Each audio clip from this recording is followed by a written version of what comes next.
पुराने समय की बात है। हिमाचल प्रदेश में देवगढ़ नाम का एक छोटा सा खूबसूरत गांव था। गांव पहाड़ों की ढलान पर ऐसे बसा था मानो किसी ने हरे रंग की चादर पर कुछ घर बिखेर दिए हों। यहाँ की हवा में देवदार की महक और झरनों का संगीत घुला रहता था। इस गांव में सबसे आखिरी में जंगल के किनारे एक छोटा सा लकड़ी का घर था। उस घर में आरो नाम का एक लकड़हारा रहता था। आरो सिर्फ एक लकड़हारा ही नहीं बल्कि वह एक बेहतरीन काष्ठ शिल्पी था। वह लकड़ी के ऐसे खिलौने और मूर्तियां बनाता कि देखने वाले देखते रह जाते। लेकिन देवगढ़ जैसे छोटे से गांव में कला का कोई मोल नहीं था। लोग उसकी कला की तारीफ तो करते पर खरीदता कोई नहीं था। आरव की दुनिया उसके दो बच्चों मोहन और लीला के इर्द गिर्द घूमती थी। 3 साल पहले एक लंबी बीमारी के बाद उसकी पत्नी पार्वती उसे और बच्चों को हमेशा के लिए छोड़कर चली गई। उस दिन से आरव ही बच्चों का माँ और पिता दोनों था। वह बहुत अच्छा, सीधा साधा और ईश्वर पर विश्वास रखने वाला आदमी था। पर गरीबी एक ऐसी दाग थी जिसे कोई सम्मान धो नहीं सकता था। आरो बहुत मेहनत करता पर इतना ही कमा पाता कि बस 2 वक्त का खाना मिल सके। कई रातें ऐसी भी गुजरती थी जब वह बच्चों को दलिया खिलाकर और खुद पानी पीकर सो जाता था। गांव वालों ने उसे कई बार दूसरी शादी करने की सलाह दी ताकि बच्चों को माँ का साया मिल सके और घर संभल जाए, पर आरो ने हर बार मना कर दिया। उसे डर था कि कोई सौतेली माँ उसके बच्चों को पार्वती जैसा प्यार नहीं दे पाएगी। उसने सोचा इस गांव में तो बस गुजारा ही हो सकता है, क्यों न पास के कस्बे रामगढ़ में अपनी किस्मत आजमाई जाए। वहाँ शायद उसकी कला का कोई कदरदान मिल जाए। रामगढ़ का रास्ता देवगढ़ से लगभग 8 मील दूर था और बीच में एक घना पुराना जंगल पड़ता था जिसे लोग देववन कहते थे। आरव सुबह उठता, बच्चों के लिए खाना बनाता और उन्हें खिलाता और फिर उसे घर पर रहने की सलाह देकर पड़ोस की एक बूढ़ी अम्मा से उन पर नजर रखने को कह जाता और अपने औजारों का थैला लेकर जंगल के रास्ते से होकर रामगढ़ की ओर निकल पड़ता।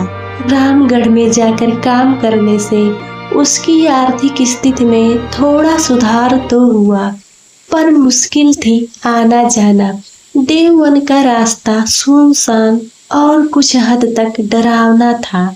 लोग कहते थे देववन में यक्ष और यक्षिणियां रहती हैं और सूरज ढलने के बाद वहां से गुजरना खतरे से खाली नहीं था। पर आरव के लिए अपने बच्चों की भूख से बड़ा कोई डर नहीं था। रामगढ़ जाते हुए आरव को अब लगभग 4 महीने हो चुके थे। उसे रास्ते की आदत हो गई थी। एक दिन जब वह रामगढ़ से वापस अपने गांव आ रहा था तो उसे रास्ते में एक अजीब सी अनुभूति हुई। हवा में अचानक चमेली के फूलों की तेज महक घुल गई, जबकि आसपास चमेली का पौधा नहीं था। उसे लगा कि जैसे कोई उसके पीछे चल रहा है। उसने मुड़कर देखा पर वहां कोई नहीं था। उसने इसे अपना वहम समझा और आगे बढ़ गया। अगले दिन फिर उसे उसी जगह पर वही महक महसूस हुई। इस बार उसे पेड़ों की झुरमुट में से पायल की हल्की सी छनछनाहट भी सुनाई दी। वह थोड़ा डर गया। वह जल्दी कदम बढ़ाने लगा। यह सिलसिला कई दिनों तक चलता रहा। कभी उसे पायल की आवाज आती तो कभी किसी के हंसने की। वह समझ गया था कि यह उसका वहम नहीं है। जंगल में कोई है जो उस पर नजर रख रहा है। एक शाम जब वह लौट रहा था तो नदी पार करने के बाद उसकी नज़र एक पुराने बरगद के पेड़ पर जाकर पड़ी। वह देखकर हैरान रह गया। पेड़ की मोटी डाल पर एक बेहद खूबसूरत औरत बैठी थी, जो उसे बहुत प्यार से देख रही थी।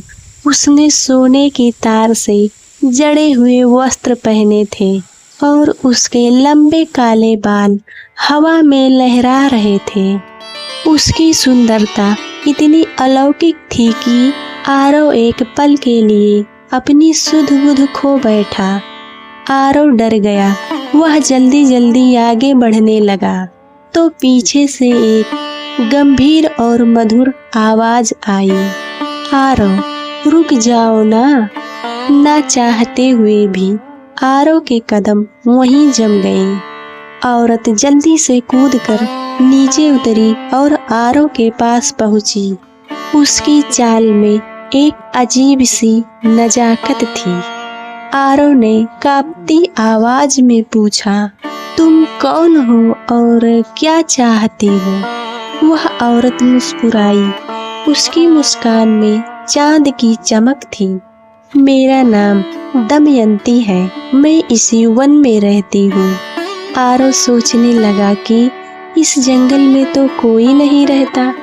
औरत बोली, मैं तुम्हें यहाँ से हर दिन गुजरते हुए देखती हूँ आरव। आज तुमसे बात करने का मन हुआ तो चली आई। आरव ने घबराहट में कहा, घर में मेरे बच्चे मेरा इंतजार कर रहे हैं, मुझे जल्दी जाना है। इतना कहकर आरव तेजी से आगे चलने लगा। वह घर गया और खाना बनाकर बच्चों को खिला पिलाकर खुद सो गया। उसने उस रात वाली घटना के बारे में ज्यादा नहीं सोचने की कोशिश की। अगले 2-3 दिन तक आरव को वह औरत नहीं मिली, क्योंकि अब दिन जल्दी ढलने लगे थे और अंधेरा होने से पहले ही वह घर पहुंच जाता था। एक दिन रामपुर में काम ज्यादा होने की वजह से उसे देर हो गई थी। जब वह देववन से गुजर रहा था तो अंधेरा काफी हद तक बढ़ गया था। उसने अपनी छोटी सी लालटेन जला ली थी। वह औरत उसे उसी बरगद के पेड़ के पास मिली। आज लालटेन की पीली रोशनी में वह औरत थोड़ी रहस्यमयी और डरावनी लग रही थी। आरव डरकर बोला, मेरा रास्ता छोड़ो, तुम्हें क्या बात करनी है? वह मुस्कुराई, मुझे कौन रोक टोक सकता है? आरव, मैं तुम्हें पसंद करती हूँ। मैं तुम्हें पिछले कई महीनों से यहाँ से गुजरते हुए देख रही हूँ। तुम्हारी मेहनत और तुम्हारा अपने बच्चों के लिए प्यार सब कुछ देखती हूँ। आरव ने कहा, मेरे पास 2 ही बच्चे हैं और मेरे पास इन सब बातों के लिए बिल्कुल भी समय नहीं है।